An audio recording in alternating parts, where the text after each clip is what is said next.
So I do always start with the same boring ass question, just because I refuse to sit down and think of something better. It's a simple introduction. Who are you? Little background on yourself, and kind of why we're having this talk today. Yeah, well, thank you so much for having me, Josh. Yeah, This is exciting. So I'm AZRA, and I'm based in Los Angeles. I am a substance pop rock punk artist, and I make music about just inspiration and also empowering. Just being empowered as a human being and going after your dreams and just being yourself boldly and unapologetically. I do that, through music and whatever I do creatively, and I share that with my fans and my audience. I've created this world called the sixth dimension, and that's kind of the realm that yeah, we're actually in right now. But yeah, so that's a little about me. yeah. Awesome. I think that is one of the things that I picked up on your music very early when it started getting pitched to me is that it is this really like, yeah, it's got pop elements. It's easy to digest in that sense, but there's a lot of depth to it. It's not surface level stuff. There's depth. There's this very empowering movement lyrically. And I think it's really cool because like you're doing it in this way, like you said, kind of unapologetically, where not everybody's going to like you, and that's okay. Like, go be yourself regardless. Hell yeah, exactly. I don't know, I feel like there's so much stuff out there, like so much noise and so much just distracting things that sometimes are good for us and our mental health and our minds. And sometimes you kind of have to like pick and choose. So yeah, I feel like for mine, like I don't expect everybody to like what I'm doing. But at the same time, I'm really grateful to have, my Azure deities and people who resonate with the music like yourself. Yeah, awesome. So let's walk through for people that aren't familiar with you. Let's kind of walk through the history of you. Where did this all begin for you? When did that kind of light bulb moment of performing arts music is the path I want to take? Centuries ago. Like even before my soul entered my body when I was a baby. I don't know. Have you ever felt that way? Like Yeah, you've been here before, in a different body or different form. I don't know. yeah. We talk about that kind of stuff. Yeah. No, that's cool. I've actually had a few people on. So I always say that I'm not religious, I'm spiritual. Mhm. So very much that same concept of like energy is energy, right? Like you cannot destroy energy. It always just gets remade, rebound into another person, shape, thing, whatever it is. So it is interesting to hear other people when they say stuff like that because I think we're kind of outside the zeitgeist when it comes to that, where Mhm. the mainstream is like, nope, you just have your one life to live. And while that's true, you should like live your life to your fullest. But Right. it's not because this is the only chance you get, it's the only chance you're aware of. Right. Oh, that's good. I'm totally with you on that. Yeah. Yeah. So, as you grew up, talk about, that musical influence and beginning like the songwriting journey for you in this iteration of what you're doing. Yes. So, I was born in South Korea. So, and I actually, when I was in Korea, so I moved here when I was 9 years old and I didn't know a single word in English. I only knew like half of the alphabet. So, but when I was growing up in Korea, my mom, she was a choir singer. She just loved music, Mhm. and the arts. So since I was like 3 or 4, I started piano lessons. I started acting and performing for musicals and doing recitals. So I think in terms of my musical journey, it's been like kind of since I was a little child. And even when my mom was pregnant with me, she would take me to like choir practice, she told me. And then she'd Yeah. just kind of like rub her belly and just try to sing to me. So yeah, and then growing up, and one of the first musical influences was like the Beatles and like Tina Turner, because my mom listened to pop music, American Hmm. pop music, as well as K-pop music as well. And this was like back in the day, this is not like a couple years back when K-pop started blowing up. Right. It was like before, K-pop's not just recent, it's been around. Yeah. But yeah, so I have experience, I guess influences from the pop world, like American music world, as well as Korean. And yeah, and then I just continued performing. my mom took me to like ballet lessons when I was a kid, but I was like, I don't want to do ballet. So I switched over to hip hop as a third grader. So that's how I got exposed to like hip hop dancing and things. So I was just like a very emotive, expressive kid that just wanted to like, make people happy and just perform. And then fast forward to coming to America, I kind of I just continued to perform, do music, but didn't songwrite at the time. I was, in two girl bands, and that's kind of how I learned to speak English actually, in America. So I Yeah. formed like a K-pop band with like two Korean friends that I met when I first moved to the Bay Area. And then another girl group with just like mixture, mixed friends Yeah. basically. And we are doing cover songs, like K-pop cover songs as well as American ones. Yeah, and then that's kind of how I got acclimated into the American culture. Um, and then I just volunteered to do all types of things. Like I auditioned for a school musical when I couldn't speak English yet. I was taking ESL classes or ELD classes, Yeah. and I would audition. And first couple years I didn't get any like speaking roles, but I was able to sing. So singing and dancing. And then I also like was the school anchor for the announcements, like the morning announcements. Yeah. At my school, they had that. Did you have that too? No, no, we were a super small school. So like I Yeah. graduated with 80 people. So Oh wow. That must have yeah, been nice. it Did you know was. everybody? Yeah. Yep. Yeah, so I remember when I was fifth grade, when I first got to America and started school, I asked the principal, I'm like, oh, I want to do the morning announcements. And then he was kind of hesitant, like very nice though. He was Right. like, basically he was like, you can't speak the language, so how are you gonna, announce Yeah. and give updates to the rest of the school? But then I was like, oh, I can read. So that's kind of how I started getting involved with that. So fast forward to like many years later, I ended up going to college in Boston, which is where I'm visiting right now. And then, yeah, I eventually learned English within like the first 6 months of being here. Yeah. Yeah, and then in terms of songwriting, it wasn't until later. I was dabbling in songwriting and always writing ideas down. I've been like a little diary writer, journal writer since I was a Mhm. little kid. So I actually have like stacks of journals and diaries since I was a kid. But yeah, I didn't go into songwriting until probably like 20, like just early 2010s. Yeah. Then like just really honing in my craft and going into the studio. Yeah, and just learning that way organically. And then yeah, here we are. Yeah. Awesome. And I think that's really cool that like, you've got the early influences, and then obviously once you come to America, those influences change based on like the saturation of the market, right? Like Yeah. you said, K-pop is getting popular now, but it's been a thing forever. Like Yeah. there's just no exposure of it over here. And I think it's really funny because I do think a lot of people have that misconception that K-pop's like just now a thing within the last 10 years. And it's like, do you really think that country had no music I before? know, Like, right? what happened?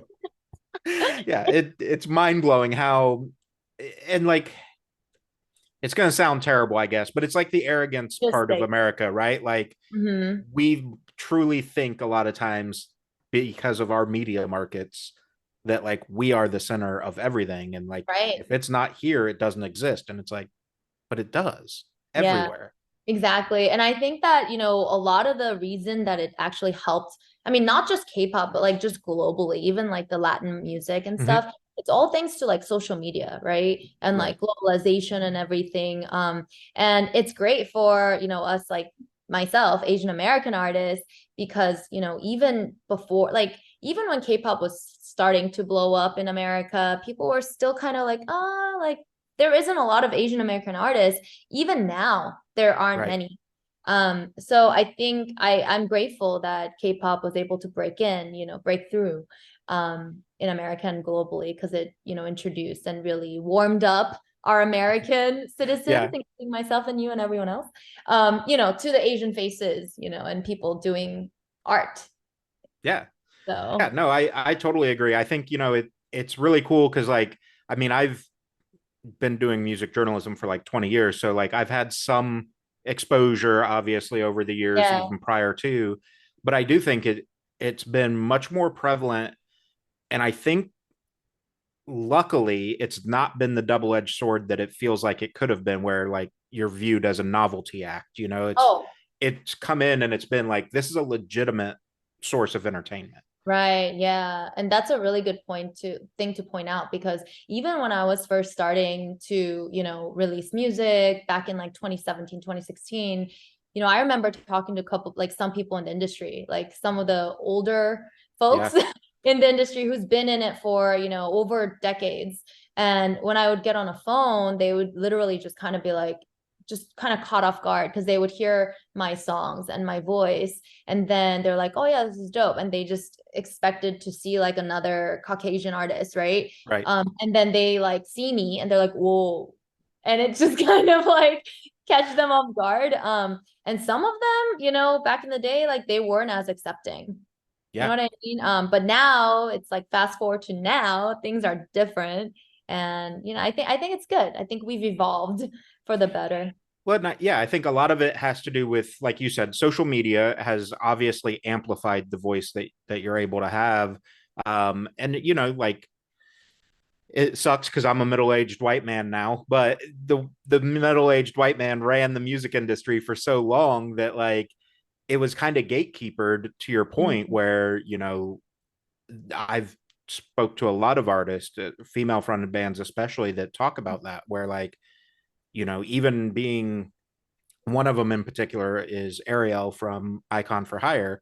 Um, they ran into it a lot when they were coming up, female fronted band, and they wouldn't want to book Right. them just because they're a female fronted band. And it's like, we already have one of those this month or whatever. And Yeah, it's like, that doesn't mean that there's not space for more. Like, it's just exactly. this really weird thing. But I do think, social media has helped, because now it's, regardless of what that industry person potentially thinks Hmm. internally, when you can present the numbers and go, well, here's my Instagram following, here's my Spotify following, here's this, like you can't deny those analytics anymore. Right. Yeah. And in addition, that's a good point. In addition to that, also just, being more open. I think our market and, our Yeah. audience and people who consume music are so much more knowledgeable about what's out there. And they want diversity, and it's Yeah. not like we are different. And that's another thing. It's like America is a melting pot. You know what I'm saying? Like we're Yep. made up of immigrants. We're made up of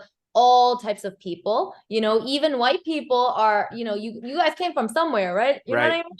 So Yep. it's like this whole idea of, just one, I don't know, it's like we've definitely evolved. And I think there's a lot more work to do, especially, just raising, I guess, like just amplifying the voices of minority, even women as well, Yeah. as the people of color and everything. I think we're going the right direction, but yes. Yeah. No, I totally agree. I think Yeah. obviously there's still more work to be done on a lot of that, but I think it's definitely leveraging its way into, you know, just thinking over, take out the couple of years of COVID, over the last like 4 or 5 years, Yeah.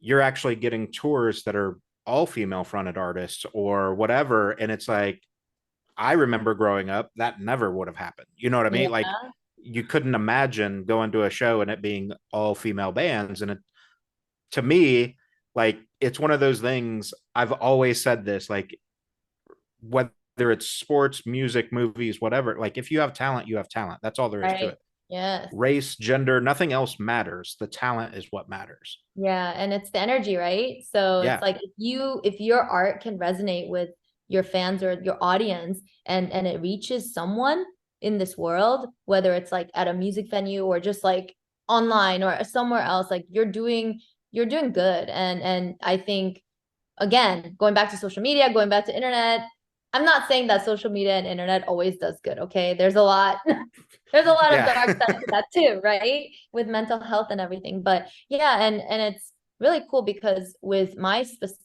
career in music, when I'm, talking to my fans and the AZRA deities, they're from different backgrounds, like all types of Mhm. races, color, just sexual orientation, everything, and we celebrate that. So yeah, it's cool.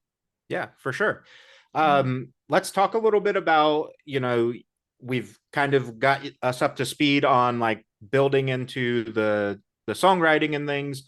Let's talk about the evolution of your sound, because you're one of those artists that is fusing a lot of different sounds and doing a really, really good job at it.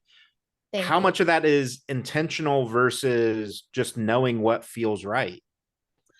I think mostly is knowing what feels right and then just digging deep into myself when I'm creating to create something like that's the most authentic. I think us as artists when we're in our creative mode, right? Like one of the things that I always ask myself multiple times even in a session when I'm writing is like, am I being 100% authentic and am I conveying my feelings clearly in this phrase in the Yeah.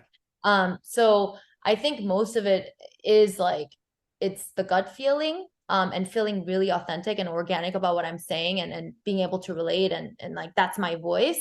And then there's some intentionality too because I always want to evolve and make sure that again I can like get to that clearer version of where I want to be in terms of my sound, if that makes Yeah. sense. Yeah, Yeah. yeah, yeah. So yeah, my influences kind of come from different places. Like obviously there's a bit of K-pop when it comes to melodies. Hmm. Melodies on lock. It's very like catchy at the same time. It's very emotional. Like it just kind of Yeah.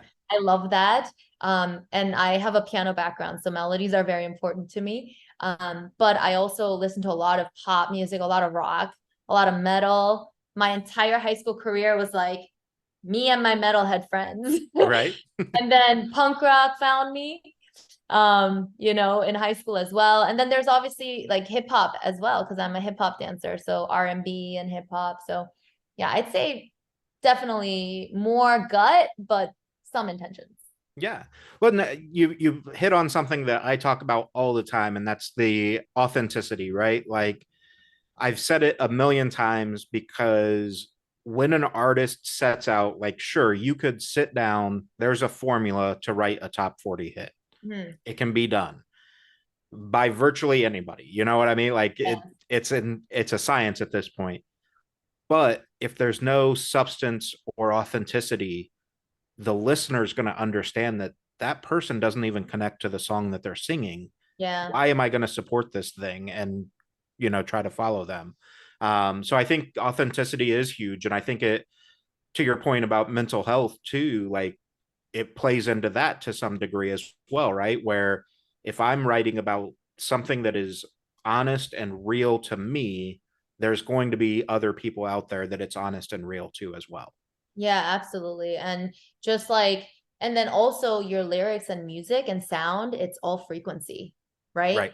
And music is like the only universal language. So other than like obviously love and all those Right. intangibles, but it is so I'm a firm believer in that even when I'm writing and I like to write on paper as well. I mean lately like I've been doing some Zoom writing sessions and that Right. like we're typing on Google Docs, but I really like to write on paper because I feel like that's a transfer of energy. And even when I'm in the studio and recording, you have to make sure the energy's good and I'm 100%. Like if I'm not at that 100% point of me feeling the music, then I don't step into the recording booth because I don't Right. think I'm doing the music justice. And I would hate for, like the listener to hear the song and be like, all right, like it Right. has to be all cohesive. Yeah. No, I agree. And I think, the interesting thing with the frequencies, I've talked about this before, especially on like that spiritual side of stuff, right? Like Uh-huh. again, the world is just energies, and that's what a frequency is the transfer and vibration of energies. And the thing that is really interesting to me when it comes to that is your point where music is one of very, very few things other than the intangible, love or whatever, Mhm. but it's one of very, very few things that, whether somebody understands the language or not, doesn't matter when they understand the sound and feel Yeah. that sound. Like you could take anybody and play a Japanese hit, an Irish song, whatever, as long as the music resonates with them, they're going to move, even if they 100%. don't know the words. Yep, yep, 100%. That's how I moved to, pop music and Michael Jackson and sang Whitney Houston when I didn't even know English. Right. So, Yeah. yeah. Um, let's talk a little bit about you've been releasing some new songs. So let's talk about All Out, the latest single, and it is fucking dope. But Oh, thank you, thank you, thank you. That yeah, means a lot. yeah. So talk a little bit about kind of the mentality that goes into producing a song like this, because it is very on the nose, Mhm. but with those lyrical twists. You know what I mean? Like it's Yeah. very clear what the message is, but there's still a lot of fun in metaphors and lyrics. Yes, yes. I think for All Out, I was basically pent up, because of COVID, right? There was a lot Yeah. of like pent up emotions and just things that I was experiencing at the time with the industry, with people, just all these things. And I feel like I meditate a lot, so I like to like release, and for Mm-hmm. my mental health purposes and things, like periodically I'll like Yeah. say, I'll meditate and write and things, but I think there were some deeper things, deeper sides and little traumas that didn't I wasn't able to fully like attend to and let out and resolve. And so when I went into the studio, I was like, you know what? I want to write a song about, and that was also the time when I decided to just own it, like own Right. my path. Don't be regretful about things. Don't say like, oh, I wish I did this sooner, or I wish I had done that. Like all of those negative voices and the regrets, right? It doesn't Mm-hmm. serve us well. And for a long time, yes, I grew up as an emo kid. I was like a little emo kid. I was that type where like I have so many little like memories of me when I was young in Korea. And I talked to my parents about it because I'm like, a 7-year-old wouldn't randomly like after, I don't know, getting in trouble, put on our headphones and walk around town listening to sad music. And then, you know what I mean? Like take a Yeah. walk. No 7-year-old, but I used to do stuff like that and it all made sense. Yeah. Yeah. But anyway, so stepping into the studio for All Out, this was actually in Joshua Tree and my producer SJ studio. And I was like, I want to write something that is about like giving my 100%, going all out, like almost to the point where I'm like attending to my recklessness side, like the reckless side.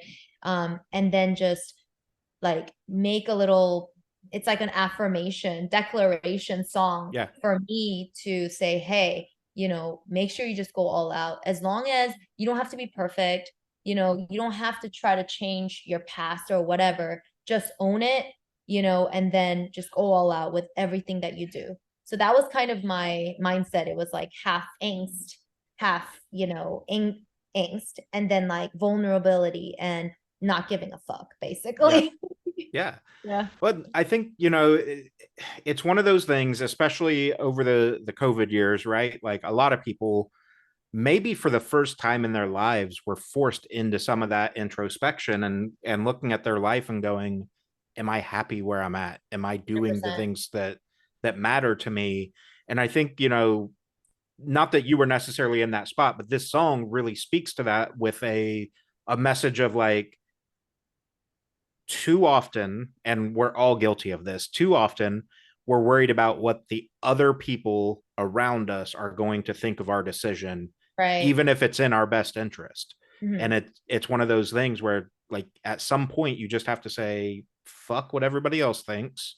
I either this is going to be right for me or it's not, but I have to do this thing. I have to try.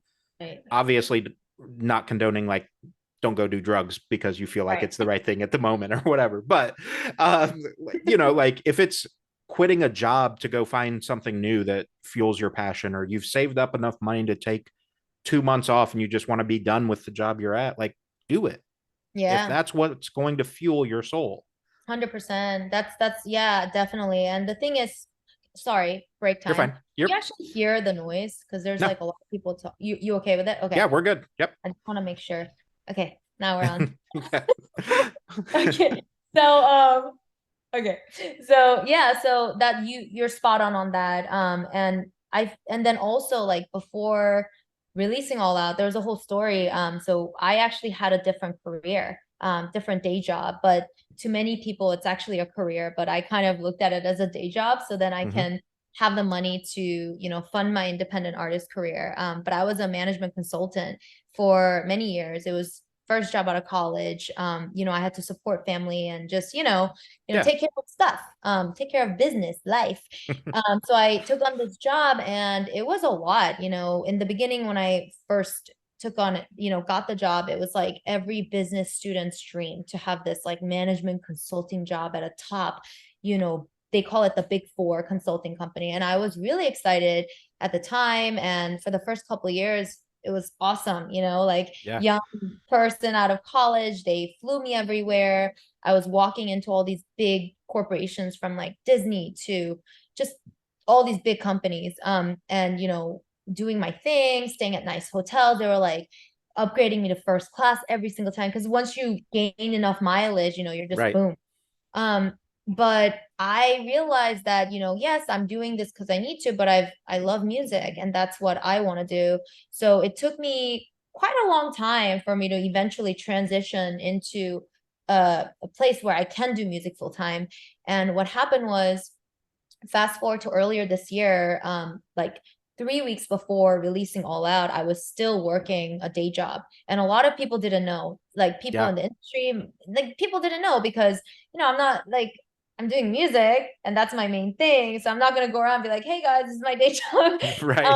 But basically 3 weeks before releasing All Out, um, I was already like just vibing with this whole idea, right? It's Hmm. been like an idea in development of wanting to go all out 100% and just like throwing myself into the unknown and just trusting. And, I do talk about, going all out, jumping into the unknown, giving everything to ourselves and our dreams to pursue. But I realized during like the whole reflection process of creating All Out, I'm like, you know what? I am owning that 100%, for myself, but not fully, Right. and there's certain aspects of me. And I thought, I think the big part is the fact that I was still hanging on to this high paying, ultra six-figure paying job that had great, you know, seemingly great benefits. And I know that if it was, like I have friends who are still killing it in consulting and business, and to them, like they love it. That's what they want to Right. do. For me, my path is different, right? Yeah. So anyway, so 3 weeks before releasing All Out, I basically had a situation where my project ended. And I remember I had literally for like 10 minutes, I was like, oh, like, do I need to go like secure another situation? But I'm like, you know what? This feels different. This feels different. I feel like I'm at a different place mentally, emotionally, and I just trust the process and the universe more. Just Right. energetically was ready. So I'm like, you know what? I'm just gonna do this. I'm just gonna go for it and just focus on music and dropping this song, and literally drop the music 3 weeks later, and then it got debuted on K Rock. So and then everything just started snowballing and getting the momentum. So I know that was a long answer to your question, but I think All Out just kind of from the beginning phase of creating All Out to releasing it and living it, it just kind of started this new era for me. Yeah. No, and I'm glad you told that story because I think a lot of people will hear it and start to understand some of that where, you know, there are a lot of artists that have the day job that nobody knows Yes. about. Yeah. Um, it's the necessary evil, but I do think it's interesting that you make that comment and say, like at some point you had this, it's like the comfort zone, right? Like it's a great paying job. It has obviously health and insurance and the whole nine yards. Like, so there's that safety net there, but at some point, you're never going to be afraid to take that jump if that Yeah, safety net's there. And absolutely. yeah, I think it's an interesting thing because I've struggled with it over the years too, where like you start to burn out in a job and it's like, but Yeah, I can't go find something else, or I don't want to go find something else right. because I've got this or whatever. And then once that shift happens, voluntarily or not, like you said, that first 10 minutes, hour, few days, whatever it is Days, few like, months, yeah. yeah, is the oh shit, like what do I do? But Yeah. then almost every single time, whatever the next thing is, has been better than the previous thing. Absolutely. That's yeah, definitely. And then, it's obviously we have to be responsible. We have to be Right. prepared, to be like, okay, I'm gonna move on now. And the thing is, I struggled with this whole idea, like you said, as many of us creatives, it's like, I think everyone, right? We're taught growing up that our passion's supposed to become our like resource maker, Mm-hmm. basically. And then it's like if it doesn't, then you need to like you need to just jump and like at the worst times. And then you see like a lot of artists, like I actually went through that where, when I first left the consulting job the first time, back in 2016, I was like, I'm going to leave. I'm going to live the artist's life because I had this like perception of what an artist should be, which is like, Mm-hmm. you're starving, you're supposed to work and all this. And the thing is like some people, they like it's okay, like you go find what helps you live, like Right. what gives you the food and the resources, that's okay. But for me, I was like, I'm just gonna leave this job, and then just Yeah. work at like a daycare. And I did, and I wanted to live that life. And for me, I realized that it wasn't really helping me with like bills and Yeah. things like that. And I realized I'm like, you know what? I don't have to follow the perception of, the old archaic perception of what an artist should be. I think what we should also teach like younger generations that want to go after art and stuff, it's like, hey, you don't have to feel like your passion needs to equal to money right away. In fact, we're human, we have many talents, and who's to say that if you're able to have a day job and you're good at certain things other than music or art, maybe that's just another talent that you can Right. use. So just seeing it that way really helped me shift the perspective. And yeah. Yeah. No, and I do. I think it's interesting too, especially in America.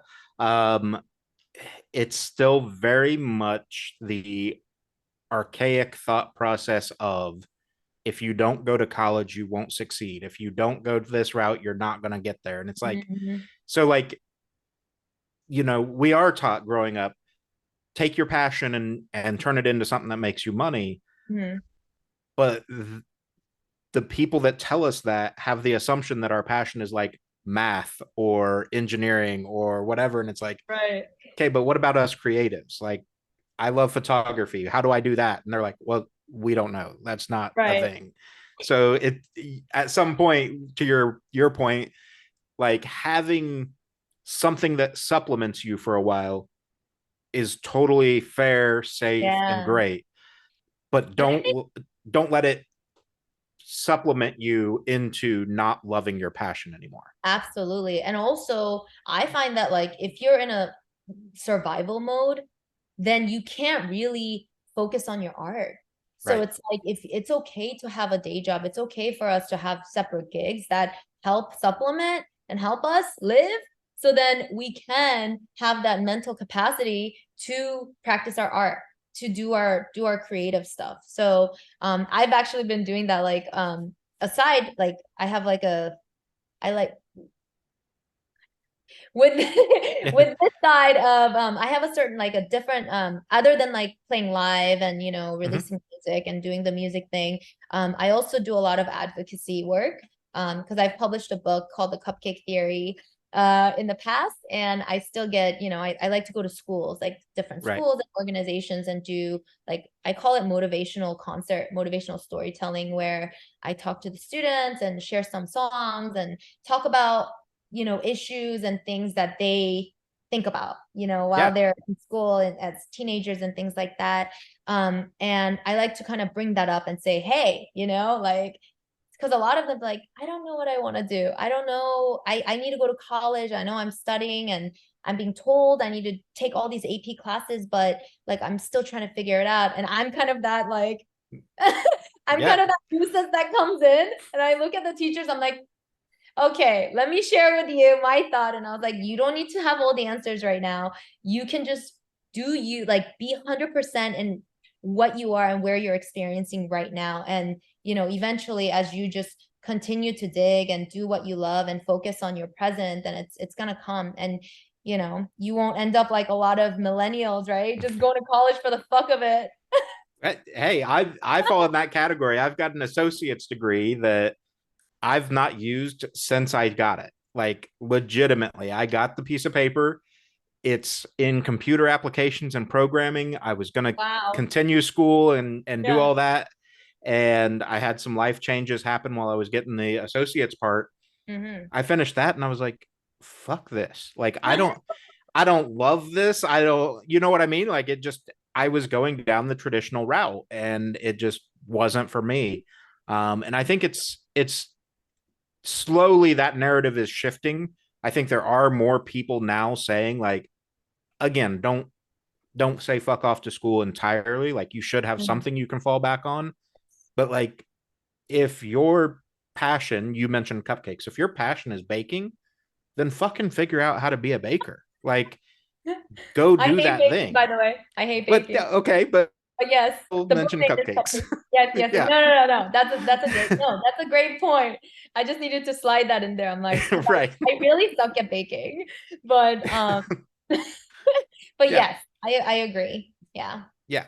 So talk a little bit about the music video for All Out as well, since we've went on this long tangent about really empowering yourself and whatnot. The video kind of does exactly that as well, like follows you through that kind of metamorphosis. Yeah, definitely. So all that video, creating that video was very, very personal for me. Do you remember in the video there's like different characters, Mm-hmm. different versions of me? So there is the superhero looking AZRA. I called her Yep. during our post like pre-production, like the virtuous one. And then there is like the punk rock one, like the present day, in the film, right? In the music Right. video. And then there's this scary looking, messed up, kind of distraught girl. I called her like the ring, but she's not the ring. She's actually the like another a side of me that needed to express herself. So all out video basically I actually want to hear your interpretation though. Like what do you think the video was saying? I think it was kind of a retrospective, obviously, like looking back across life and recognizing that all these like chapters build to tell a story, and like every to me every chapter of your life isn't meant to be perfect or isn't meant to be the final note in the book, you know. And I think it's an interesting concept when people, I heard it years ago talking to a mental health advocate from To Write Love on Our Arms. Mhm. They were talking about switching the narrative when you talk about telling your story, like think about your life in chapters, because you've never read a book that just randomly ends. There's Nope. always a build up, a conflict, whatever. And so for you know people that are feeling suicidal and things like that, like no book ever just ends. You Right. have to carry on your story. So I think for your music video, it's kind of similar in that where like, the teenage emo one or whatever is, this chapter of my story, and these are the things I was able to carry forward from it that are positive influences or whatever to create this current version of me. Yeah. Hell yeah. I love that interpretation. I mean, that's it. I'm just Yeah. I always say like my music or whatever I put out isn't complete until it reaches someone and then they take their own interpretation and then make it. Yeah. So thanks for sharing that. Yeah. So yeah, definitely different dimension, different like spectrums of that basically.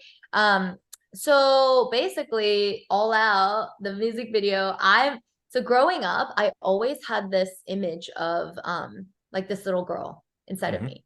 And whenever I was like super happy and I was like in bliss mode, I would imagine and hear like see and hear this little girl who's like maybe like 4 years old with like long hair, black hair, and she's just like You know, when like Yeah. little kids, when they're super happy, they almost look like they're kind of losing their minds. Right. They're just laughing. And I would have that image and vision. And then whenever I wasn't happy or I was not being true to myself, or, I wasn't happy, I would imagine and see the same girl in the corner in the darkness and just kind of with her head down, just staring at me with like tears in her eyes and just like very resentful. Yeah. Like almost like why, you know what I mean? Just like looking at me. And I always had that. And fast forward to like, when I was trying to figure out, who I am as an artist and like my name and everything, I realized that because going back to like my name AZRA, it kind of ties in with the story of how I came up with my stage name AZRA, which is also my middle name, by the way, legally. But before it wasn't. Right. And basically when I was trying to figure it out, I thought about the girl in my visions, and then I was like, oh, and then I thought this name AZRA that always popped up in my head, even when I was in Korea before I knew English. I thought I was supposed to name my future daughter AZRA. And I was like, oh, Yeah. this name, it's cool. But then when I was in that studio, I realized actually that AZRA is not my future daughter. It's actually that little girl inside of me who wanted to be heard and who needed to basically express herself, who I've Yeah. kind of had to, kind of put down a little bit over the years, especially moving from Korea to America. Like the transition it's huge, for Yeah. kids to move to a different, leave their comfort zone and leave to a different country. Anyway, so, going back to the video, it's basically telling that story of the creepy girl in the video. Is like the vision of the girl I had, but an older version, obviously, because Right. I was in it. And it's basically her, like the punk girl Azra is having this like conflict between feeling all this resentment feeling and feeling dark and negative about certain things. And then there's the other side, the version of me that I want to strive to become more of. And I'm like having this confusion, which was basically what I was going through before writing all out. And then in the end, as you know, like she kind of turns her off. And that turning off, the unplugging, that's kind of a symbolism of like it's a metaphor of me not totally blocking it out, but more embracing it and being like, Right. hey, you know what? Yeah, that's also part of me too, but I'm gonna this time address it and embrace those vulnerabilities and those feelings that I've been kind of putting down. Yeah, that Yeah. makes sense. Yeah, it does. I think that's awesome. And I think, the addressing it and like kind of owning it is an important step in anybody's mental health journey, especially. Um, you know, repressing memories, compartmentalizing, like in the moment feels safe. It's Hmm. the easy way to deal with stuff. The Yeah. problem is that monster gets bigger and bigger because you're feeding it all the time by Yes. just storing more stuff off to the side. So I think it's really cool that you acknowledge that and like turn to address it and kind of say like, okay, that exists, but it doesn't have to control. And Mm-hmm. that's the key factor. 100%. Yes. Yeah. Awesome. So you've, dropped the new song, you've got a ton of stuff in the works. What are you allowed to talk about without getting in trouble for kind of the end of the year into 2024? Yes. No trouble. Who's gonna get me in trouble? We can I talk don't about know. whatever we want. Sometimes, yeah, sometimes PR gets crazy about stuff. Yes, yes, yes. My PR is cool, but Yeah, they are. um, so yeah, I mean, basically, I haven't. I don't know when this is going out. This will be going up. Let me pull up the calendar here. This will be going up the 15th, so in like 2 weeks. Okay, then you know what? Let me share it. Who cares? What the fuck? Okay, so I am planning to release a new single. So which is kind of a continuation of, the Chronicles of Substance Pop, the Rebellion EP.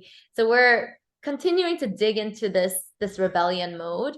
But I'm releasing another single because I feel like I was actually thinking about either waiting until the new year to release because I just released this EP, Right. tour.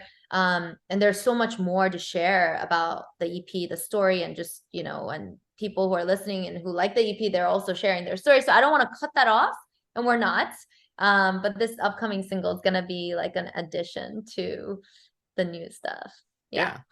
Yeah. Yeah. I love that you call it the rebellion era or whatever, because like it is rebellious, but it's really about the empowerment side of what a rebellion is. Like it's not go out and fuck all the rules and whatever. It's go out and like you said earlier, be unapologetically yourself. Like yes, you're going to break some rules or some, concepts that people have about you, which is the rebellion, but it's really about growing yourself and empowering yourself to be the person that others look to.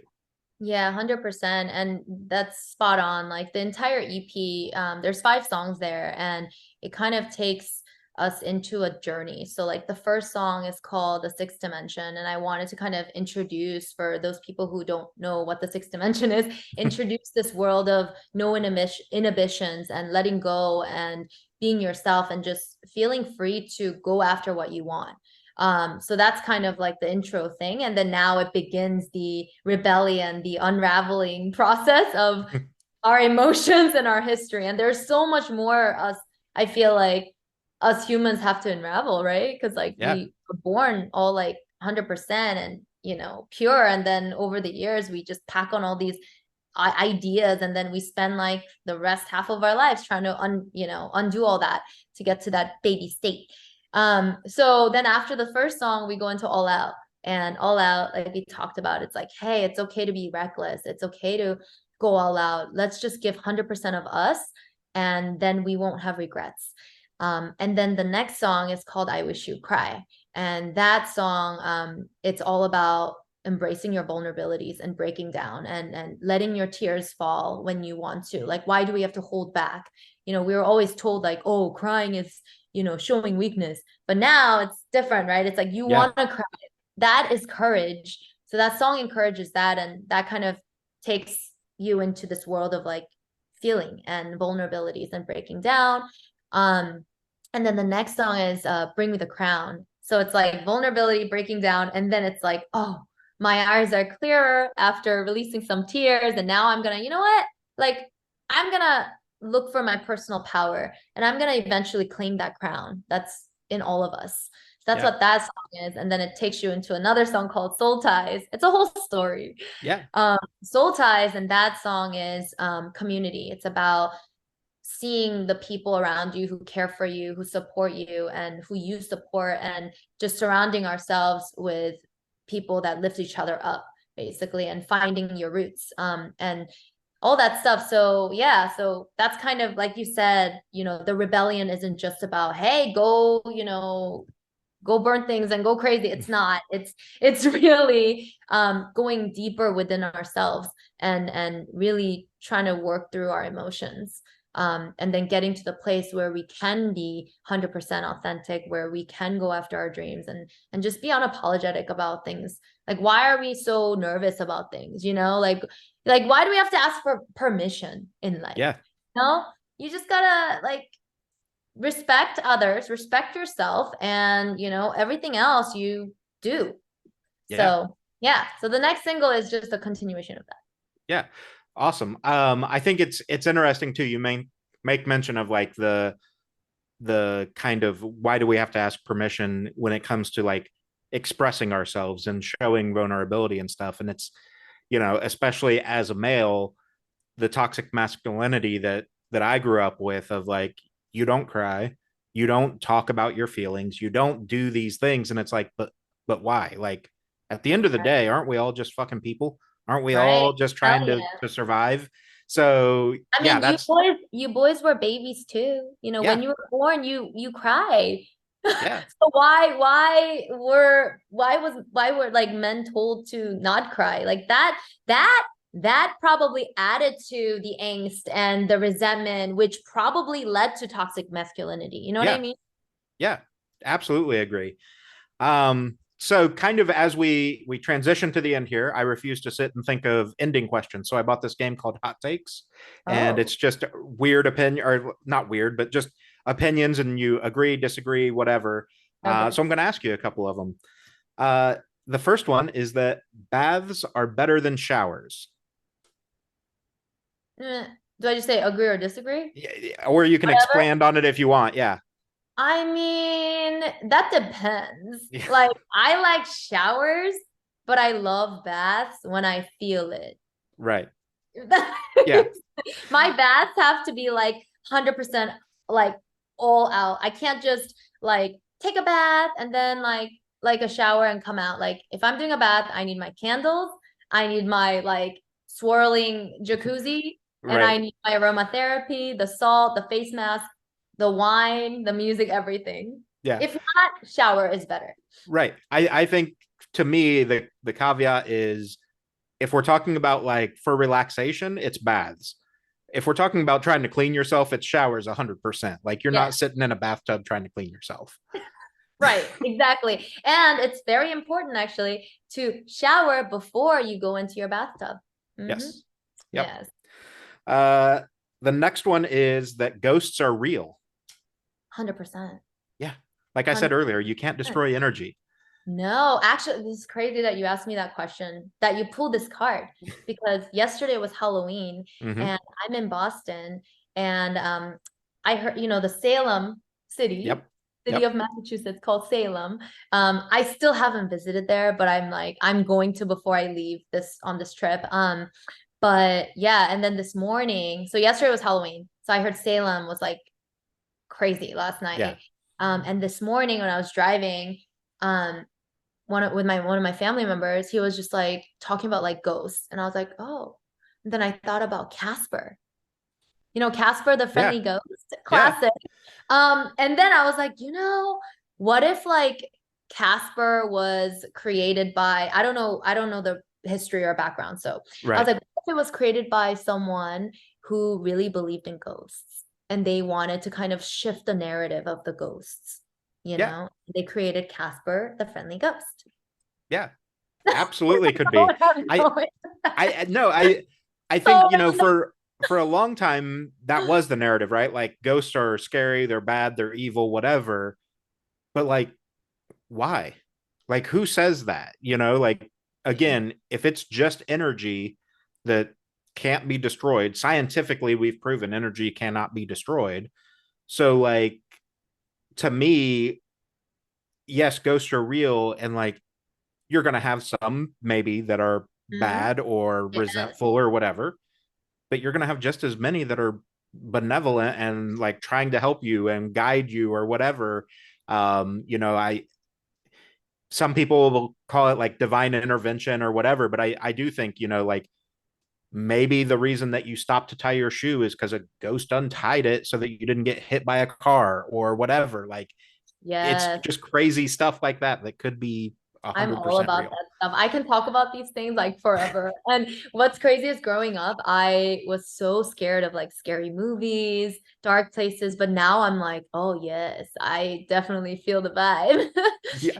Another thing is like dimensions, you know? Mm-hmm. I was reading, I was listening to like a podcast, and it was about like metaphysics and quantum physics. I'm such a nerd about like things like that, energy. And this scientist or this metaphysics person was talking about how we're us as humans, we're three-dimensional beings. Mm-hmm. So if we're a three-dimensional creature being, we can only see 3D, 2D, and 1D. So anything below that. Right. But there's multiple dimensions. Like if you think about dogs can hear sounds that we can't. And there's Mm-hmm. birds, there's other creatures in the world that can identify things and hear things in different ways than humans. So who's to know? Maybe ghosts are just like spirits that exist in a different dimension that we just can't see. Yeah. Well, and like this will be a Like conversation for that. another time for us because I think we could definitely get in this. But I Yeah. had a near death experience a couple years ago, and like I had one of the out of body experiences. I saw myself laying on a hospital table in the whole 9 yards, and Wow. like described it to one of my nurses, and she's like, "There's no way you would know that."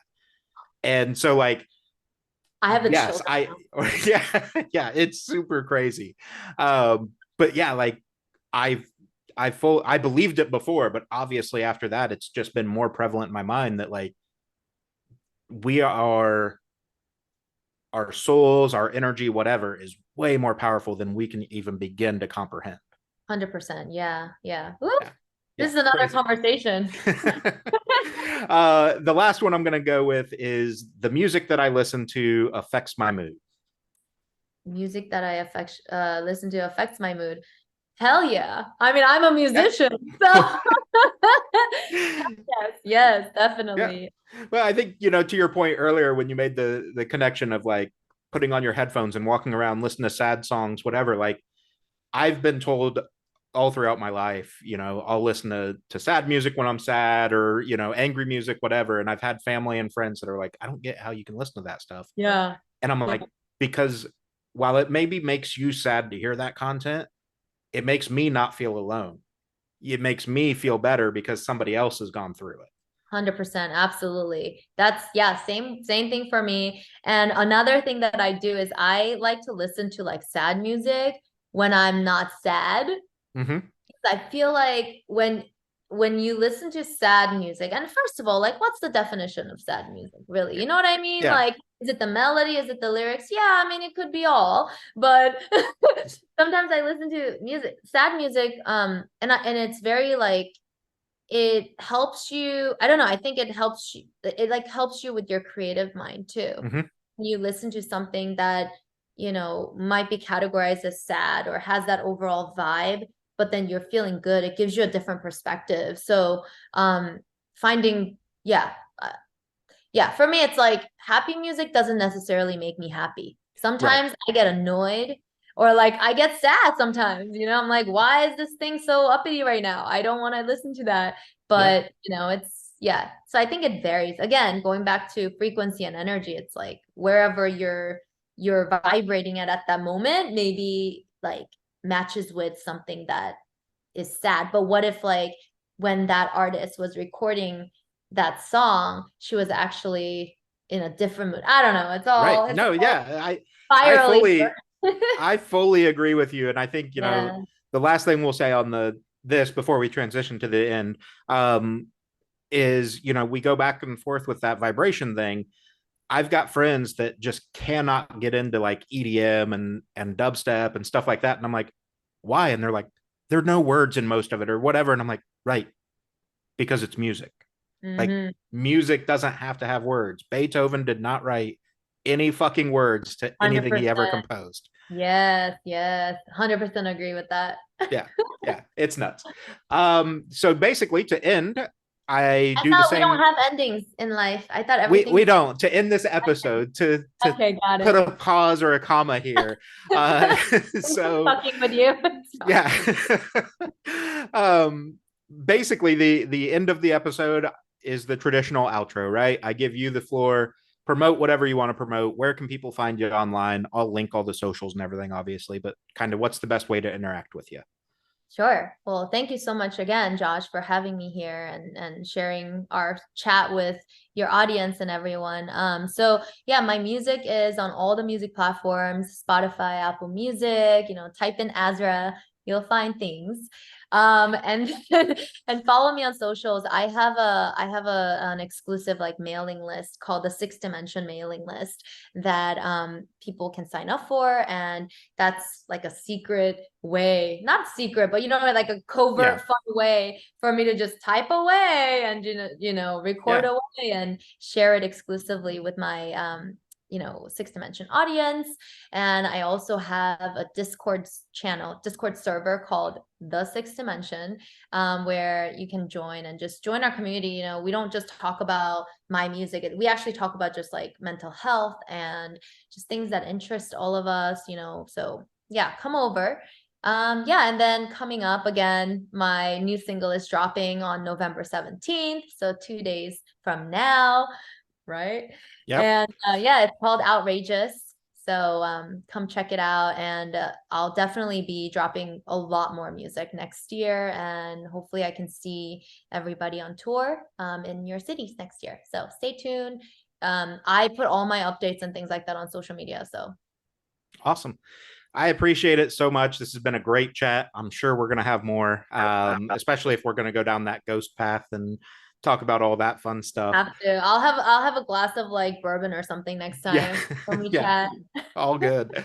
But yeah, I'll keep you posted. Like I said, this will go live on the 15th, and I'm excited to see where things go because I think again, your music is really, really digestible, but not in the way of like there's no substance. It's digestible. You've done a great job at making it vibrate at the right frequency, as we've said, for people to resonate with it and then absorb the depth of lyrics and just kind of the overarching message. And I think it's a really cool space that you're in. I appreciate that. Thank you, Josh. Yeah, not a problem. Yeah. Thank you so much. And we'll be in touch soon. Okay. Sounds good. Stay warm, okay? I'll try. Thank Okay. you. Bye. See ya.